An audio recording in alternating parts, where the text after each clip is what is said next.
90% of your child's brain develops before they turn 5.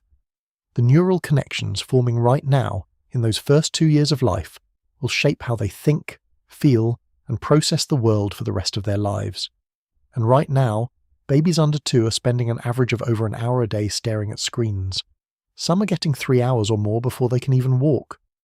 The World Health Organization says children under 2 should have 0 screen time. Not limited, 0. But only 1 in 4 families actually follows that guideline.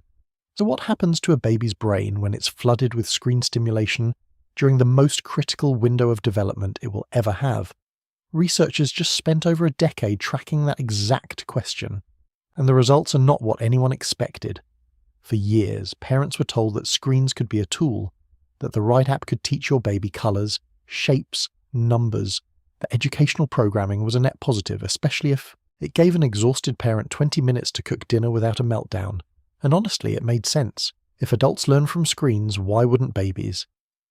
But here's what those marketing campaigns left out.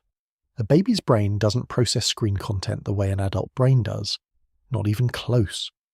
Researchers call it the video deficit effect. When a toddler watches someone demonstrate a task on a screen, they learn significantly less than when they watch the same task performed live right in front of them.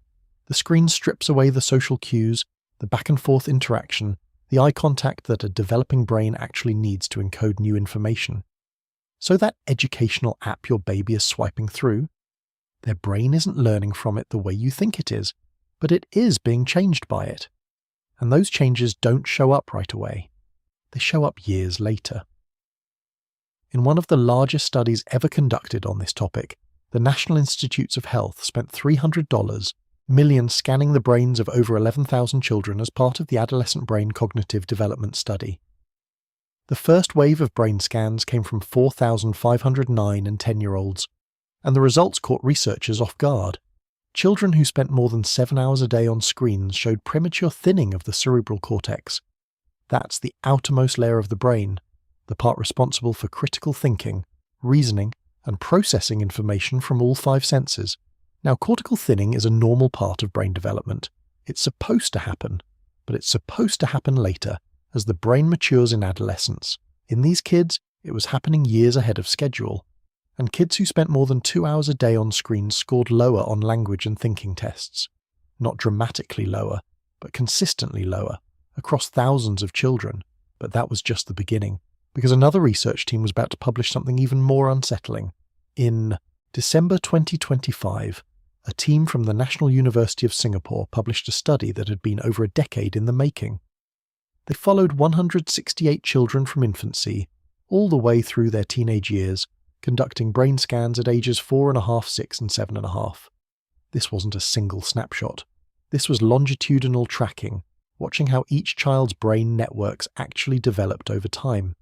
And what they found created a clear biological pathway from screen exposure in infancy to mental health problems in adolescence. Babies with higher screen time showed accelerated maturation of brain networks responsible for visual processing and cognitive control. The intense sensory stimulation from screens was essentially forcing these networks to specialize too quickly before they had developed the flexible connections they needed. Think of it like a tree that grows too fast. It gets tall, but the roots are shallow. One strong wind and it falls over. These kids' brains were specializing prematurely, and the consequences cascaded forward through the years. By age 8, the children with higher infant screen exposure showed slower decision-making. Their brains took longer to process and respond to tasks that required flexible thinking. And by age 13, those same children reported significantly higher anxiety symptoms. The researchers mapped the full chain. Infant screen time led to accelerated brain network maturation, which led to slower cognitive processing, which was linked to increased anxiety in adolescence. One connected pathway, stretching from the crib to the teenage years. But here's the detail that really matters. Screen time measured at ages 3 and 4 did not show the same effects.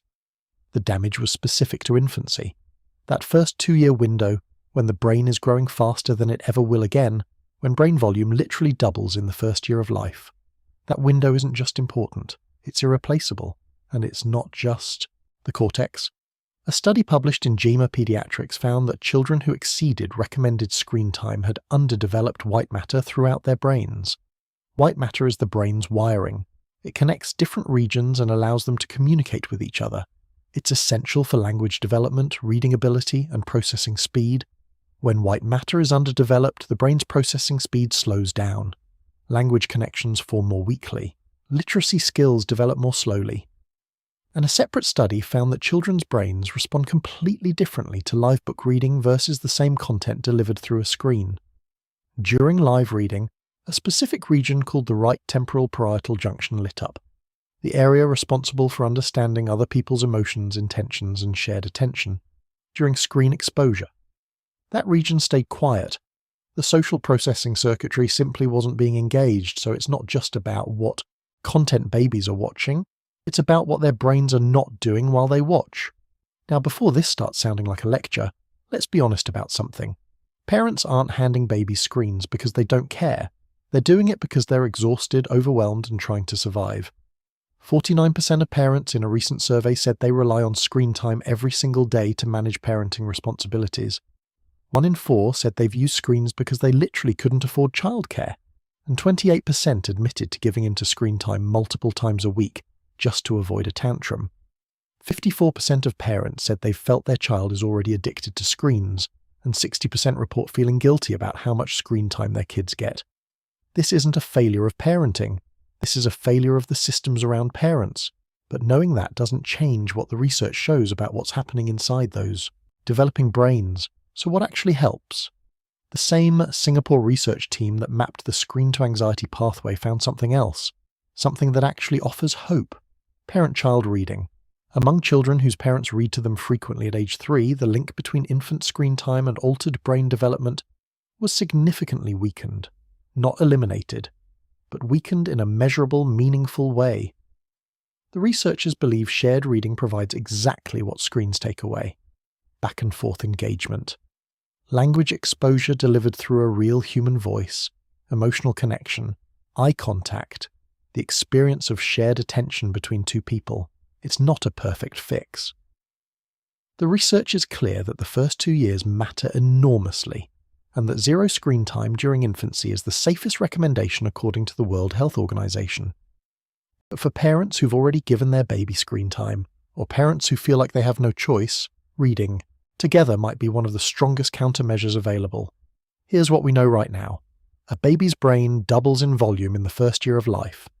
The neural networks forming during those early months will influence cognitive speed, emotional regulation, and mental health for decades. Screen exposure during this window has been linked to premature cortical thinning, accelerated network maturation, underdeveloped white matter, slower decision-making at age 8, and higher anxiety at age 13. And we know that interactive face-to-face engagement, especially reading together, can buffer some of those effects. The American Academy of Pediatrics recommends zero screen time for children under 18 months outside of video chatting. The World Health Organization says zero for children under 2, period. Whether you follow those guidelines perfectly or not, the science is pointing in one clear direction. Every minute a baby spends looking at a face instead of a screen is a minute their brain is building the connections it was designed to build. And that's not something any app can replicate. If you want to see how social media is affecting older kids and teenagers, that video is on screen now. Subscribe for more breakdowns like this one.